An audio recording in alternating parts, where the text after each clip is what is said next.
여러분 안녕하십니까?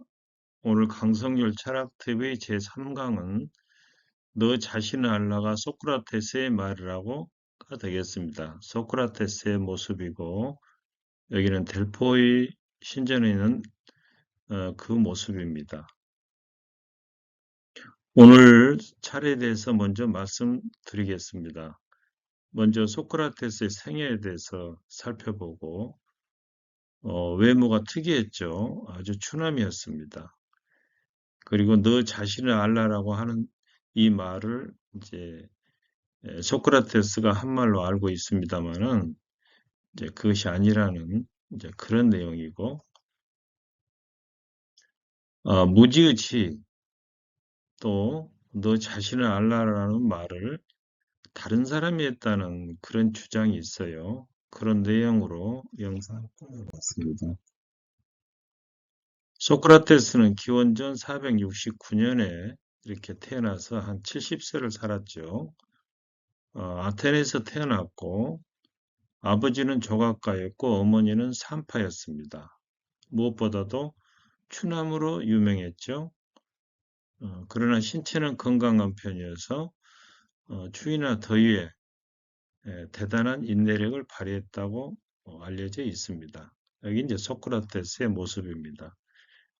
이것이 이제 페르시아 전쟁 지도인데요. 페르시아가 그리스를 침범해서 전쟁이 일어났는데 여기서 그 유명한 살라미스 해전이라든가 마라톤 전투가 벌어졌죠.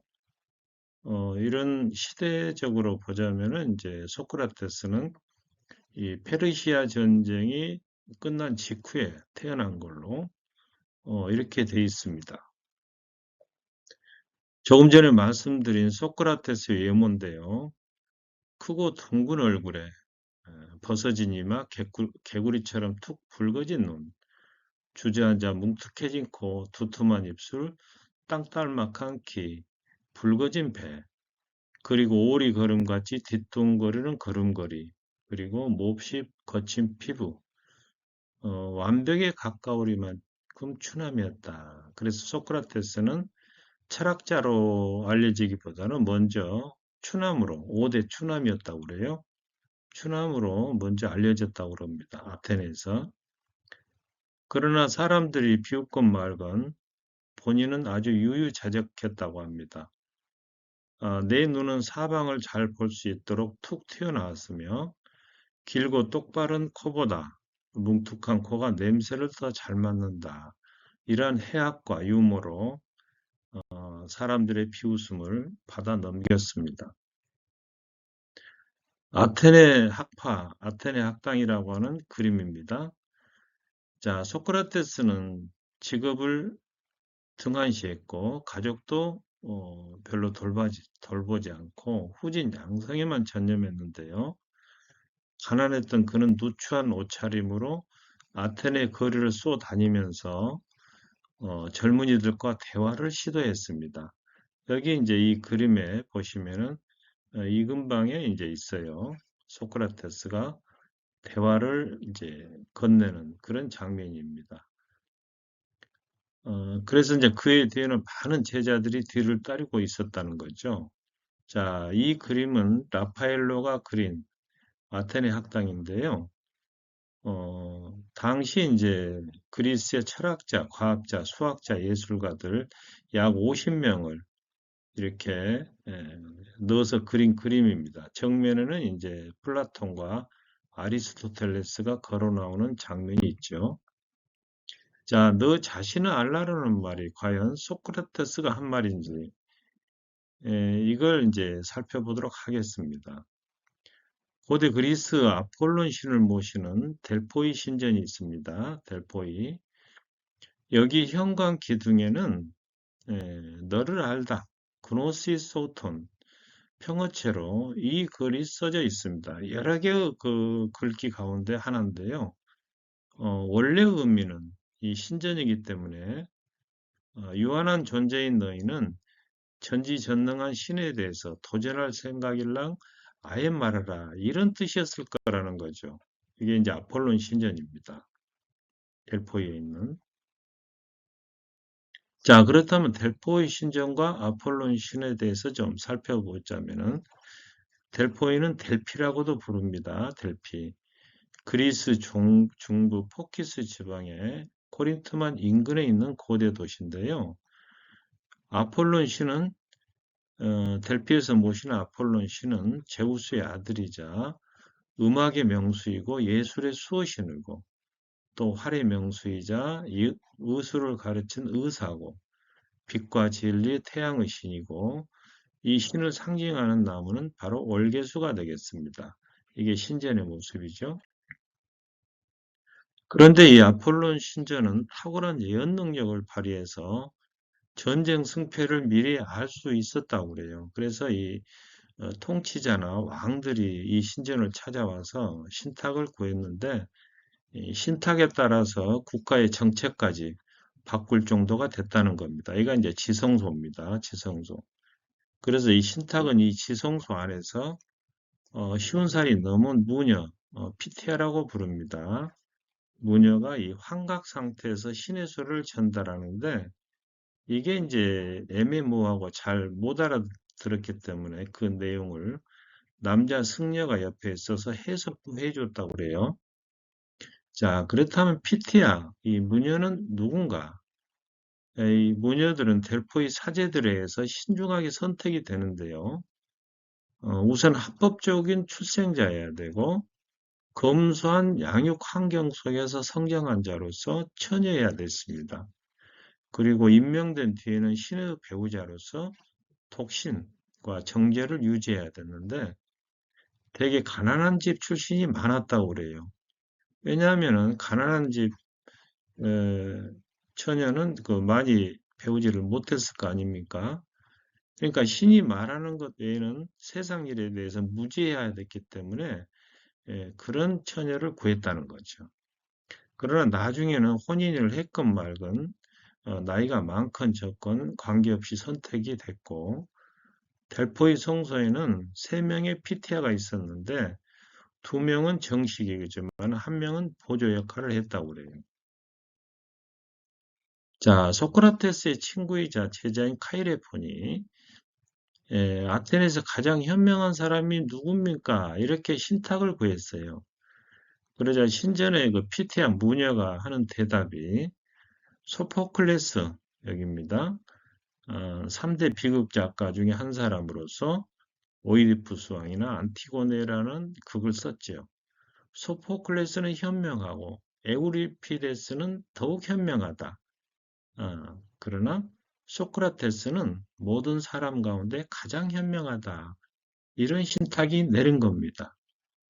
당시 소크라테스가 이제 40대였는데 이때 그는 이미 아테네 등이라는 말로 불렸는데 등이라고 하는 것은 벌처럼 생긴 곤충으로서 톡톡 쏘는 성질이 있다고 그래요. 요즘 말하면 미스터 쓴소리라고 해야 되나요?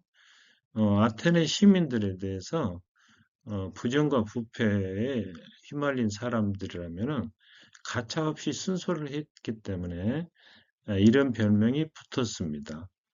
그래서 아마 피티아 무녀도 소크라테스의 존재를 이미 알고 있었을 거다. 이렇게 짐작해 볼 수가 있겠습니다. 자, 그런데 이 소식을 들은 자기가 가장 현명하다는 이 신탁이 내렸다는 소식을 들은 소크라테스가 깜짝 놀라서 당시 현자로 소문난 사람들을 방문하면서 덕이란 무엇인가, 정의란 무엇인가에 대해서 물어봤어요. 근데 이 사람들은 아는 체하면서 잘 대답했는데 집에 돌아와 생각해 보니까 실은 맹탕 지식이더라는 겁니다. 그들은 자기들이 아무것도 모르면서 더 큰 문제는 무지하다는 사실 자체도 모른다는 거예요. 물론 이제 대부분의 사람들이 다 그랬죠. 그래서 이걸 무지의 무지라고 한다면은 최소한도 자기가 무지하다는 사실을 알고 무지한 자로 자처한 소크라테스는 무지의 지가 될 텐데 이 대목만 보더라도 보통 사람들보다는 최소 한 가지는 더 알기 때문에 그래도 가장 현명한 자로 이렇게 신탁에 내리지 않았는가 이런 생각을 해보는 겁니다. 평소에 그 소크라테스는 너 자신을 알라, 그노시 소이턴이라고 하는 이 비문을 늘 외우고 다녔다고 그래요.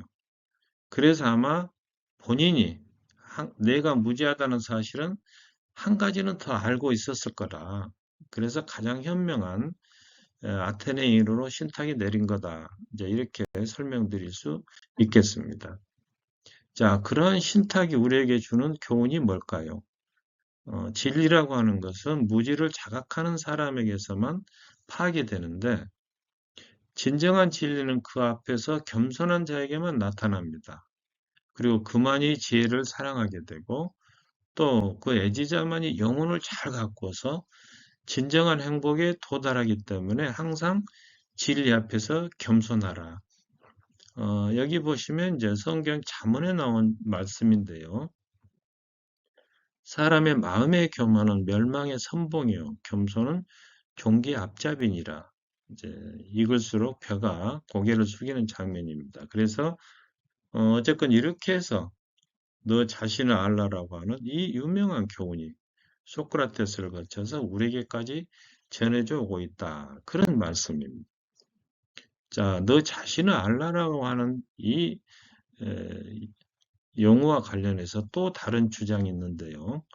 디오게네스 라이르티오스라고 하는 철인전 10권을 쓴 철학사가는 아마도 그리스 7현인 중에 한 사람이 쓴 것일 거다. 7현인입니다. 이 7현인은 기원전 7세기에서 6세기에 살았던 7명의 현자로서 구체적인 이름은 탈레스, 비아스, 피타코스, 클레오브로스, 솔론, 킬론, 페리안드로스. 페리안드로스가 이제 플라톤에서는 뮤선이 되는데요. 아마 7현인 중에 한 사람인데, 또 어떤 주장은 탈레스가 그런 비슷한 말을 했다. 물론 또 스파르타 킬론이 그런 주장했다는 설도 있습니다만은, 여기서 탈레스의 주장을 들어보면 가장 쉬운 일은 남에게 충고하는 것이고 가장 어리석은 일은 자기 자신을 아는 일이다. 사실은 자기 자신을 아는 일이 가장 어렵죠. 그리고 남에게 충고는 사람들이 많이 하지만 충고를 받아들인 사람은 별로 없거든요.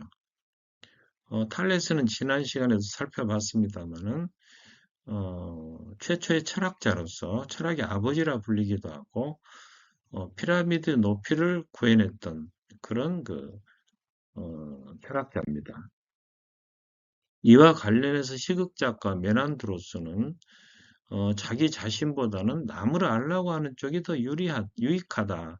이런 비판을 하고 있습니다. 이 메난드로스는 아테네 항구에서 수영하다 익사했다고 하는데요. 또 용기를 가지되 허세는 부리지 말라. 이런 말도 한 사람으로 알려져 있습니다.